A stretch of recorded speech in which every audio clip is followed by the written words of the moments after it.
Salut les amis, ici The Pro Hortier. Alors aujourd'hui un nouveau tuto sur la mâche. Je vous laisse découvrir ça dans la vidéo. Je vous laisse faire en même temps un petit pouce bleu et partager cette fameuse vidéo. Allez, à tout de suite, on y va!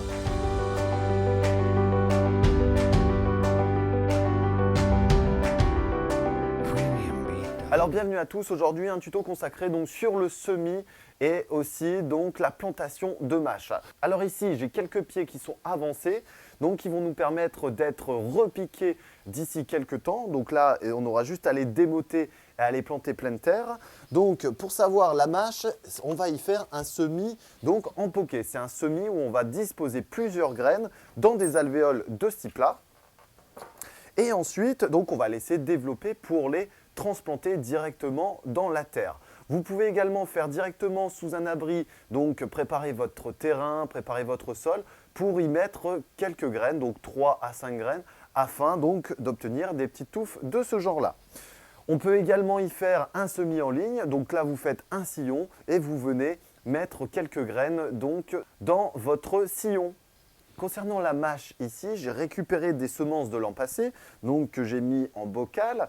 Et ensuite, on va les redisposer dans cette plaque alvéolée qui va nous permettre d'individualiser chaque motte. Alors ici, on va travailler sur de la mâche verte qui va nous permettre d'avoir de la mâche quasiment de septembre jusque mars-avril, sous abri et en alternance donc avec l'extérieur parce qu'on a besoin de températures assez fraîches pour que la mâche puisse se développer. On va la forcer entre guillemets dans la serre et ensuite on va échelonner en la passant à l'extérieur. Je vais préparer ici ma plaque alvéolée. J'ai fait un mélange de substrat et de compost. On va disposer le tout dedans. Ensuite, quelques besoins fondamentaux concernant la culture de la mâche. Il va falloir faire attention aux irrigations, à tout ce qui est arrosage, parce qu'on va développer sinon sur le feuillage de l'oïdium, cette fameuse feutrine blanche qui se dépose au-dessus et qui va nuire au développement, voire même créer une pourriture trop importante et donc un dépérissement du pied sur notre mâche. Alors ici, ce n'est pas le cas justement parce que c'est une variété que j'ai réussi à conserver. Et donc on va y disposer ici sur l'intégralité donc des semences. Alors rien de compliqué, donc on va prendre le substrat, on va l'émietter en même temps. Alors je l'ai fait chauffer un petit peu entre guillemets, je l'ai mis dans la serre afin que le substrat ne soit pas trop froid parce que le substrat a une incidence sur la levée. Il faut que la température de fond, c'est-à-dire la température du substrat ici, soit quand même favorable, mais pas trop chaude non plus.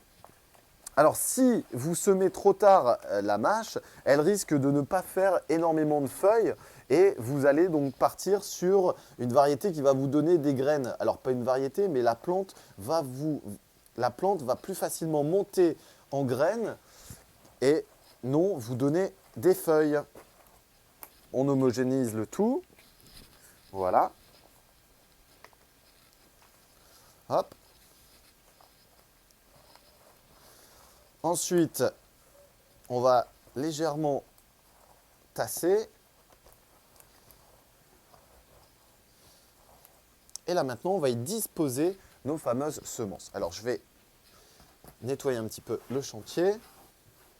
Voilà, donc là ici, ma plaque alvéolée est prête. Alors ce que l'on va faire maintenant, c'est disposer les semences dans chaque alvéole. Donc on va faire attention à ça, à ne pas trop tasser mon substrat. Et là, on va déposer donc environ 3 à 5 graines. Alors c'est assez délicat parce que c'est des petites semences. Après, on n'est pas à 2 graines près, hein. Ça je ne vous le cache pas. Voilà.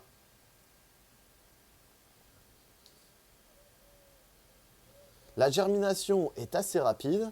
Il faut compter entre 3 et 7 jours. Et la levée donc, va arriver juste ensuite pour nous faire ensuite apparaître les futures feuilles vraies de la mâche. Donc je vais terminer ça et ensuite on va aller regarder un petit peu au niveau de la plantation ce que ça va donner. Voilà. Alors j'ai terminé ici de mettre toutes mes semences sur l'intégralité de ma plaque de semis. On va prendre maintenant un tamis et on va venir mettre par-dessus la partie tamisée de notre substrat.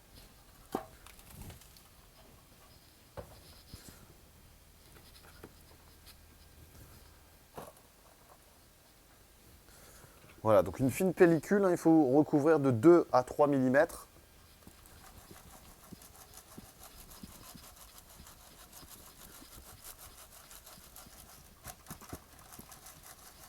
Voilà. Là, ici, c'est bon. On vient légèrement tasser encore une fois, recouvrir toutes les semences. On nettoie le plus gros au passage.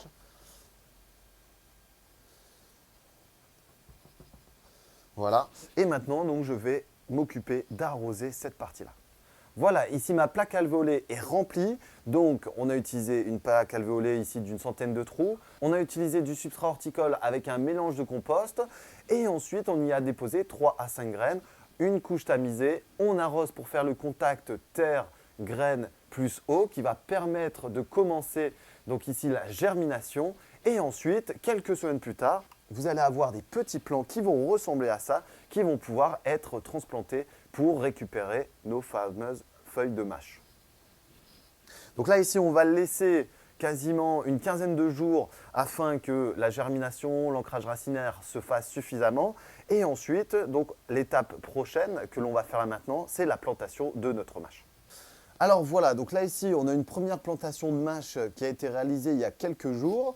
Donc là, on va continuer au bord là-bas. Donc au niveau de la distance de plantation, c'est assez serré au final. On a quasiment un 10 cm donc interligne sur quasiment 7 à 10 cm interrang. Voilà, donc on a des triangles de 10 par quasiment 10, voire 15, qui vont nous permettre d'avoir le développement optimal. Au niveau préparation de sol, vous pouvez apporter un léger compost en surface qui va permettre justement le développement et l'optimisation de notre fameuse mâche qui a besoin ici principalement d'azote. Donc ici, on était sur des anciennes cultures de tomates, des anciennes cultures d'aubergines et cette rotation, donc avec l'azote qui reste dans le sol, va permettre le développement optimal de notre mâche. Donc là, on va continuer les lignes qui vont nous permettre de faire un échelonnement de nos plantations.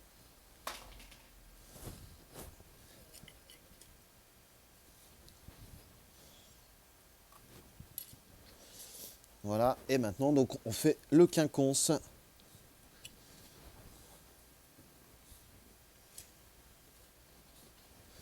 Alors voilà, donc là ici j'en ai terminé avec ma culture de mâche. On va revoir quelques points sur lesquels j'ai pas trop insisté et notamment sur la floraison. Donc vous allez avoir une petite floraison qui est assez jolie en soi mais très discrète sur notre mâche qui va arriver quasiment en période printanière. Vous laissez fleurir cette mâche et vous allez par la suite couper les fameuses hampes florales pour récupérer les semences qui seront apparues après floraison, donc au niveau de la montée en graines. Ensuite, vous laissez sécher et vous allez pouvoir donc récupérer tout un tas de graines. Pour un bocal de ce type-là, donc un bocal de 500 grammes, il faut compter environ une dizaine de pieds, comme je vous ai montré tout à l'heure, pour récupérer tout ça qui va vous permettre de faire quasiment 400 à 1000 mottes de ce type-là pour vos futures plantations. Donc c'est à vous de jouer maintenant, vous savez tout sur la mâche, je vous dis à très bientôt, on n'oublie pas le petit pouce bleu, le partage et on peut s'abonner ici. Salut les amis!